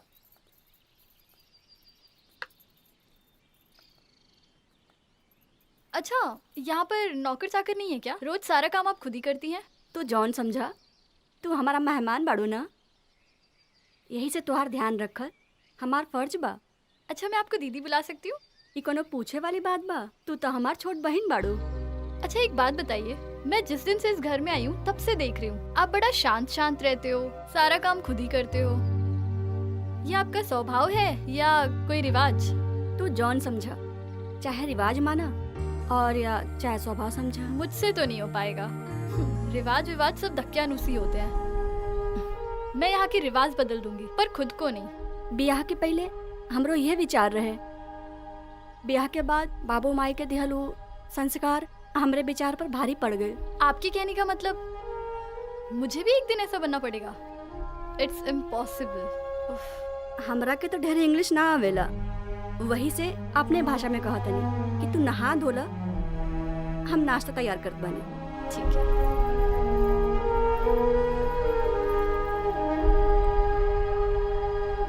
ये मुझे समझा के गई है या डरा के गई है?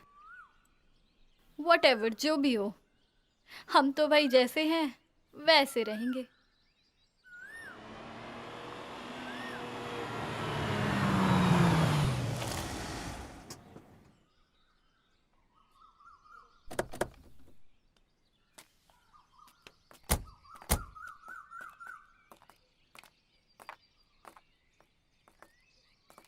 देखा, ये देखा तारू ना, हम्म। इस सारा का सारा प्लॉट अपन बा। अच्छा,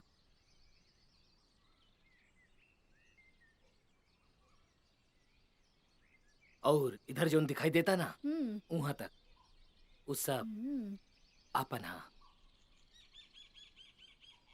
एक बात पूछूं विक्रांत, बुरा हाँ, मत मानना। पूछा, एमे बुरा माने वाला कौन सा बात बा? ये सारी प्रॉपर्टी, ये जमीन, हम्म। तुम्हारा अपना कोई वजूद है या तुम सिर्फ अपने भाई के नाम से जाने जाते हो? बोला था ना बुरा मत मानना।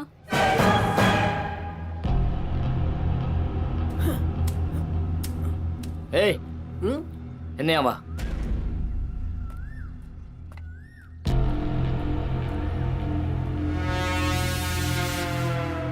प्रणाम भैया। अच्छा ही बतावा, तू हमरा के चिन्हे ला? अरे रउआ के ना चीनी, रउआ के तो गांव जवार के लोग जानेला। देखा, वो दिन श्याम भैया से लड़े गए रहने, इतना मार मरला है कि इनकर हालत खराब हो गई।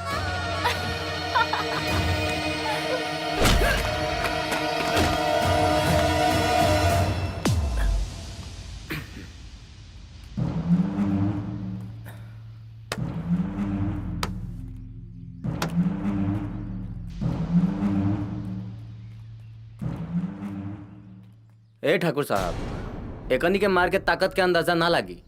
ये अपन आदत सुधार ल, ना तो कोनो ताकतवर से भेंट होनी तब तारा के बुझाई। बंदे की बात में दम है विक्रांत।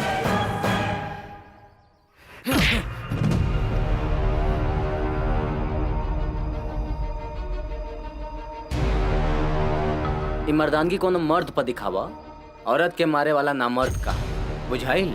अच्छा किया जो तुमने हाथ यहीं रोक दिया, वरना आज तुम्हारे मर्द होने की गलतफहमी दूर हो जाती।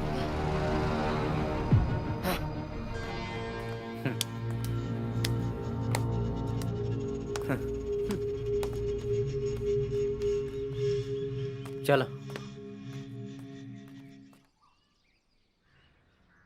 और बताएं का हाल चाल है? सब बढ़िया बा।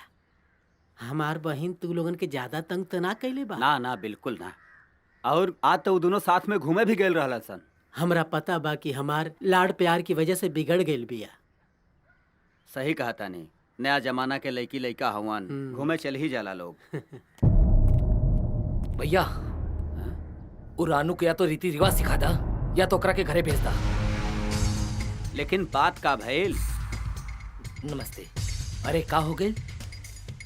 मतलब पूरा जवाहर समाज के सामने हमारू बेइज्जती कर रहल बिया। जेकर औकात ना हमरा सामने खड़ा होके के ऊ आज होके चलते हमारा हाथ पकड़ ले ले बार और कहा तनी का हो गए।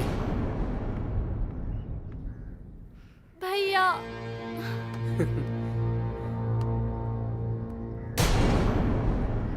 उसने हाथ इसलिए पकड़ा था क्योंकि ये हाथ हम पर उठ रहा था। हम मान लेली कि हमार बहनी थोड़ा तेज बिया, लेकिन एकर ई कोई मतलब नहीं खे कि एकरा पे कोई हाथ उठावे। रहल बात ओकरा गलती के तो हम ओकरा के समझावे खातिर बानी। देखिए राज बहादुर भाई, जितना आपके अपना बहन पे भरोसा बा ना, उतना ही हमके अपना भाई पे भरोसा बा। अब लड़का लड़की के जौन झगड़ा बा इनके आपस में निपटे दी, हम लोग के भी ज्यादा परेशान होके के जरूरत ना बा। आप जौन बा आई चली, हम लोग चलल जाओ, छोड़ी लोग के आपस में निपटे थी। चल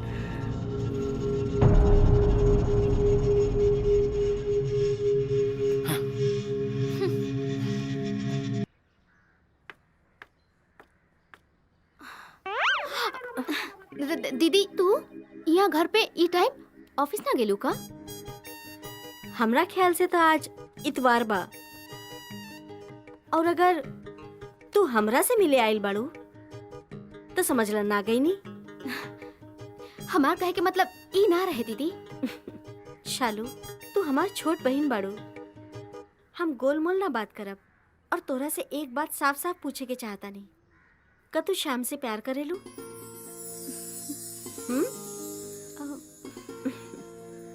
हमरा के जवाब मिल गई।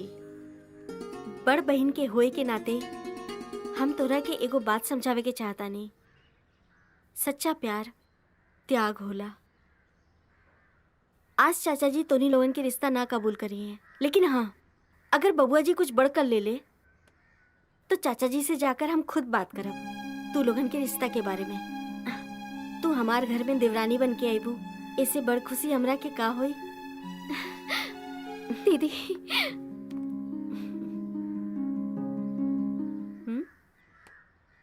दीदी हम तोहर कहे के मतलब समझ गए नी, और अब हम तोहरा से वादा करतनी कि तू जे चाहता रो उहे होई। बस पापा के मना ला। वो तो हमरा पे छोड़ दा। पहले हम बबुआ जी के तोरे लायक तो बना ली।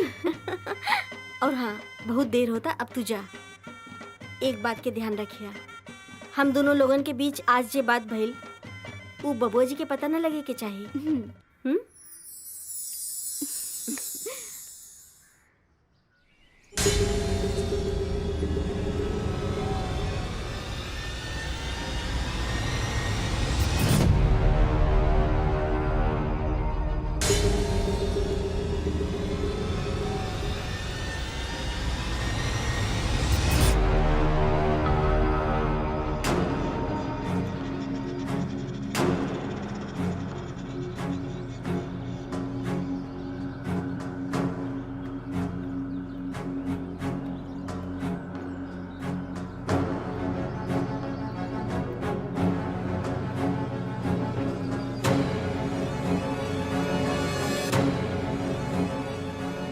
अरे वाह, बॉडी तो बड़ी सॉलिड बना के रखी है, बस तुम्हारी बातें सॉलिड नहीं है। तो हर कहे के मतलब हम समझनी ना। मतलब वही जो तुम समझना नहीं चाह रहे हो। कल जो भी हुआ उसकी चर्चा पूरा गांव कर रहा है। वैसे मानना पड़ेगा, बंदे में दम तो था। आखिर होकर चर्चा पूरा गांव काहे करता, हम समझ नहीं की पावत। माना कि ये पूरा गांव तुमसे डरता है, लेकिन तुम उसको डरा के दिखाओ जो तुमसे ना डरे, तो बात समझ में आए ना। तू जिकरा बारे में सोचता रू ना, ओकर इशारा हम अच्छा तरह से समझता नहीं। वो तो हमरा से डरी भी, और हमरा पैर पे गिर के अगर अपना जिंदगी भीग ना मंगलस ना, तो हमरो नाम विक्रांत ना, समझ लू? बुझाई? Really? I am waiting for that moment. छे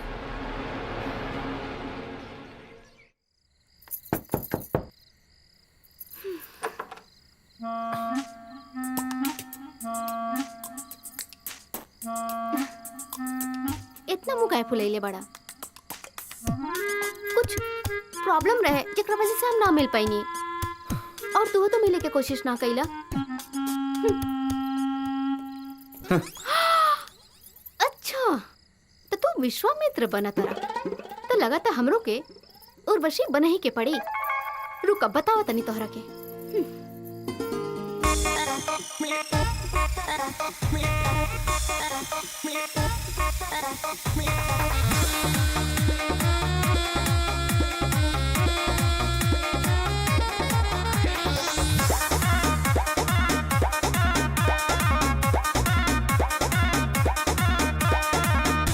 चिपक जा हटाई के जुलूफिया खलखिया द जवानी के कुलूफिया ए हो आवा चिपक जा हटाई के जुलूफिया खलखिया द जवानी के कुलूफिया। कहे दिलवा के तू नहीं फील बुझतारू फील बुझतारू हमरा नियन मरद तू सोच खोजतारू लभ वाला डोज रोज रोज खोजतारू हमरा नियन मरद तू सोच खोजतारू लभ वाला डोज रोज रोज खोजतारू।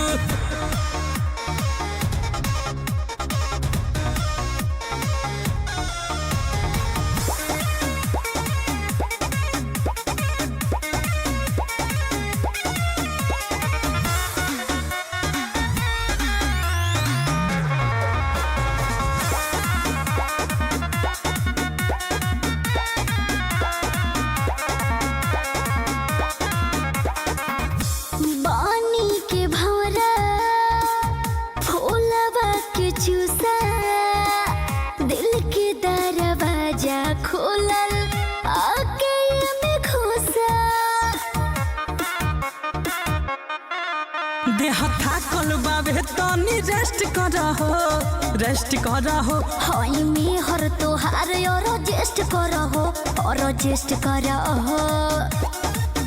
तू तो राती में खाए के मोमोज खोजतारू मोमोज खोजतारू हमरा नियन मरद तू सोच खोजतारू लभ वाला रोज रोज रोज खोजतारू हमरा नियन मरद तू सोच खोजतारू लभ वाला रोज रोज रोज खोजतारू।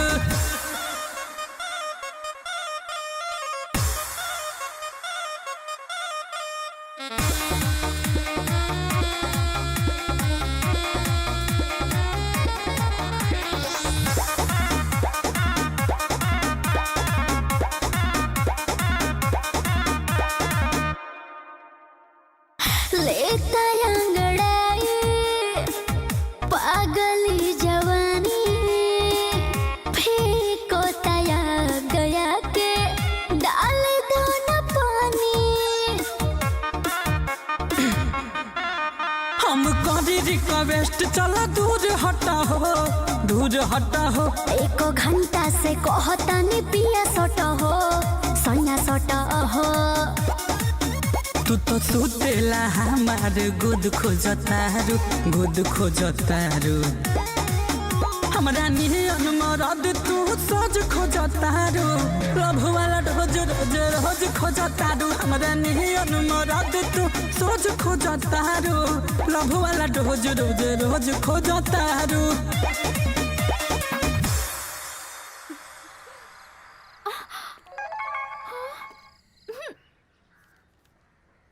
तोनी लोगन के समझे के चाहिए कि ई जमीन खरीदा पर बेचल दोनों अपराध बा। तोनी लोग इतना बड़ गलती कैसे कर सकेला? हमनी के नियम कानून मालूम नहीं खे मैडम।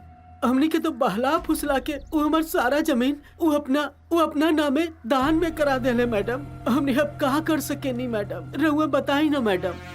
ठीक बा, हम बताए कि का करे के बा। ठीक बा मैडम जी, रउरा जैसन कहा वैसन हमनी के कइल जाए।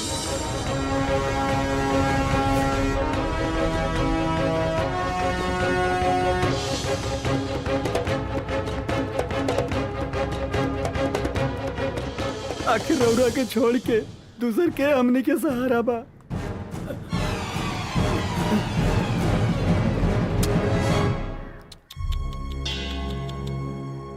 हे मैडम जी, अब तू ना हम बताई भाम कि का करे के बा और ये लोग केवल अपना घरे जाई और तू चलबू हमरा संगे बुझाई। सबसे पहले तू निकला एजा से और तू क्या होला ई तय करे वाला कि हम कहाँ जाई? चुप, एकदम चुप। आज हम बोलब और तू सुनबू, बुझाइल? हमरा के कमजोर समझे की कोशिश मत करिया विक्रांत। हमार सच्चाई ही हमार ताकत बा और हम तोरा के ई गाँव वालन के साथ गलत ना करे दे। चाहे ओकरा खातिर हमरा के जहाँ जाए के पड़ी हम जाई और ई लोगन के बचाई। बहुत खूब।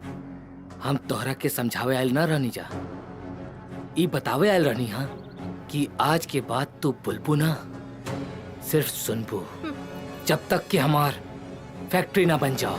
समझ लो? चल चल मेरे संगे, चल। छोड़ विक्रांत, छोड़ छोड़।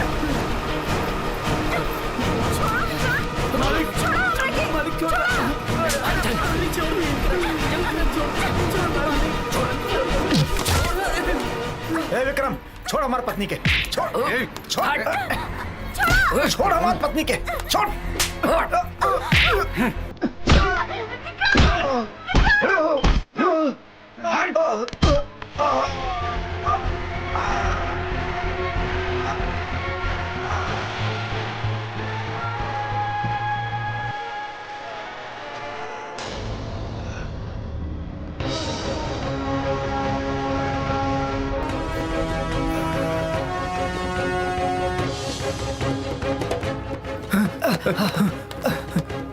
श्याम, भैया तारा कुछ ना होई। हमारी चिंता छोड़ बाबू, जाके अपन भाभी के बचाओ। भैया विक्रम हुआ, भाभी के उठा कर लेके। भाभी के कुछ ना होई भैया। ए गुड्डू, भैया के अस्पताल लेके जो हम अभी आवता नहीं। ठीक बच्चा, ओकनी के छोड़िए मत गुरु। भैया चलिए, हम बानी नु। आई चल।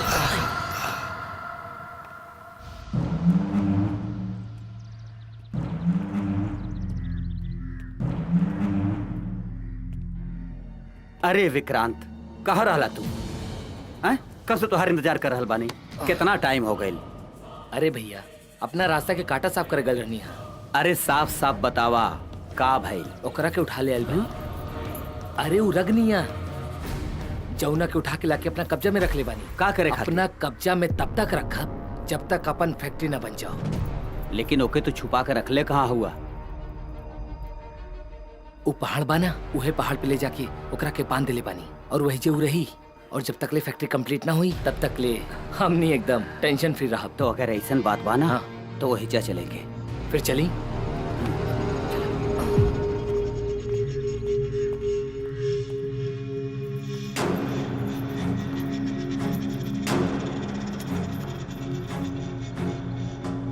आपको क्या लगता है मुझे श्याम से बात करनी चाहिए? बाबूनी, तो हके उहे करे के चाही जौन एक औरत दूसर औरत के खातिर करे ले।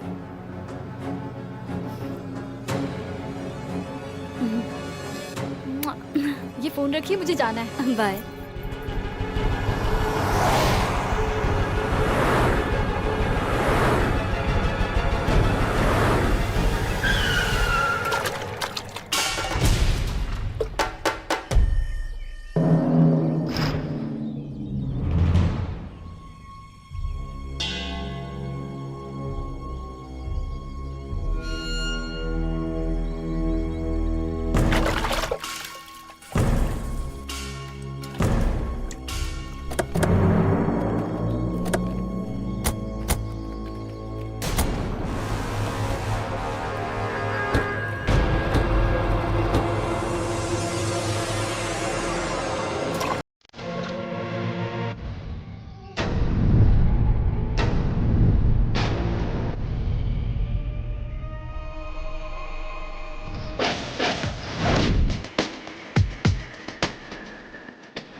विक्रांत, हमार भाभी कहाँ बाड़ी? ए, आवाज नीचे करके बात कर। हमरा ऊंचा सुना पसंद नहीं की।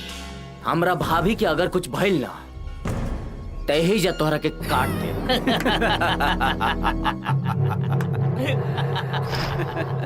ए, तू हमरा के काट भी देबे ना, तब वो हम तोहरा भाभी के ना बताई कि कहाँ बिया। तोर भाभी हमरा कब्जा में तब तक रही जब तक ले हमार फैक्ट्री ना बन जाओ, समझ ले। ए, जो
तय शायद भुला गए बड़े कि तोर भौजैया जवन बाना हमरा कब्जा में बिया और हमारे भाई के अगर खरोचो आयल ना तो होकर बोटी बोटी काट डालब। याद रख हमार बात।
हमरा भाई के गोली लगल ना, अब हम केहू के ना छोड़ा।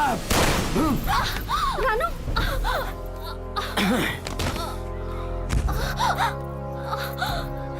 रानू रागिनी रागिनी रागिनी ये का हो गए?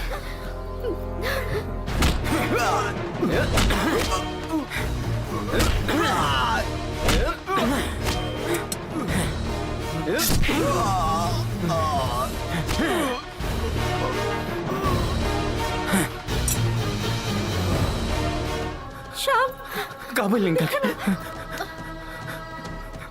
ए रानी, तारा कुछ ना हुई। तू ही कुल का कइलू? कुछ नहीं हुआ श्याम, इस जन्म में तो तुम मुझे मिल नहीं पाए, लेकिन अगले जन्म में तुम सिर्फ मेरे हो। शालू, तुम सिर्फ श्याम की हो।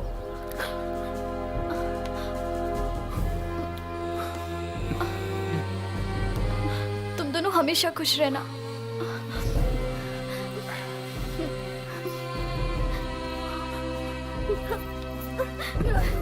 रागिनी सजल बेडरूम सजल बिछावना मोडया बसीट बाटे खिस तू बरावना ए हो सजल बेडरूम सजल बिछावना मोडया बसीट बाटे खिस तू बरावना देखो हमारा से दूर तू हटल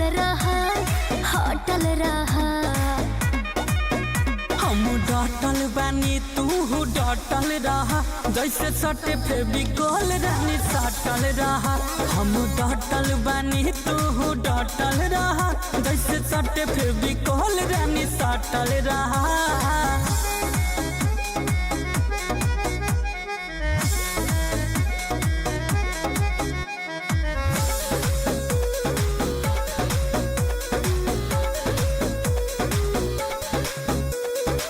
मन बटे उफनात हो और बोला सतैबा का लागोता जाति के कोरबा में तू हमारा के मुआइबा का